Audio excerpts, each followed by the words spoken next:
tazama, pazia la hekalu likapasuka katikati tokea juu hata chini. Bwana Yesu asifiwe sana. Katika kitabu cha Mathayo sura ya 27 mstari wa 51. Mathayo 27 mstari wa 51.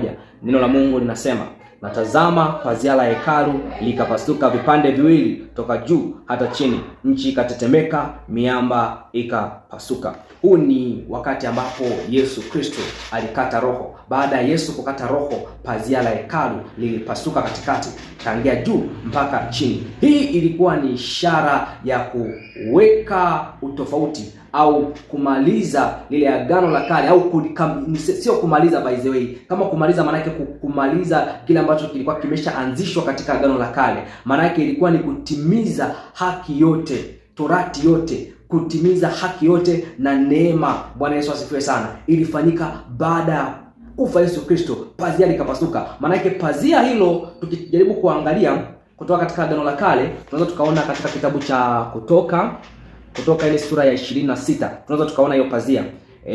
Kutoka sura 26 mstari wa 33 anasema kwamba, nawe tungika lile pazia chini ya vile vifungo, nawe lete lile sanduku la ushuhuda na kulitia humo nyuma ya pazia, na lile pazia litawagawanyia kati ya patakatifu na mahali patakatifu sana. Kwa hiyo tunaona kazi ya pazia lilikuwa ni kutenga mahali patakatifu sana, mahali patakatifu na mahali ambapo wanakaa watu wa kawaida. Mahali patakatifu ulikuwa hawaruhusiwi kuingia mara kwa mara. Ukisoma katika mambo ya Walawi sura ya 16, unaona hapa Musa kana anapewa maagizo na Mungu kwamba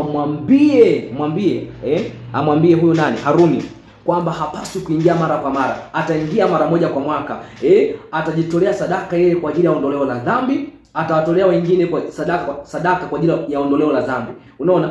Kwa hiyo kulikuwa hakuna mtu ambaye anaweza kaenda direct kwa Mungu moja kwa moja. Ilikuwa unaenda kupitia kuhani. Kupitia kuhani. Ulikuwa huwezi kuenda moja kwa moja kutubu dhambi zako, kwenda kwa Mungu moja kwa moja, kuomba Mungu moja kwa moja, kuomba msamaha, toba moja kwa moja kwa Mungu. Ulikuwa hauwezi. Ondoleo la dhambi lilikuwa linafanyika kupitia mtu mmoja ambaye alikuwa anawakilisha watu wengine kwa sadaka. Bwana Yesu asifiwe sana. Lakini Yesu Kristo alipokufa amekuja kutenganisha. Ndio maana yeye anaitwa kuwa ni kuhani mkuu na ni mchungaji mkuu. Kwa sababu gani? Kwa sababu yeye anaunganisha kila mtu ambaye anamwamini. Maana yake sasa hivi mtu yote ambaye anamwamini Yesu Kristo anamfikia Mungu direct. Yaani hauwezi, sio kwamba unamhitaji mtu fulani ili umfikie Mungu.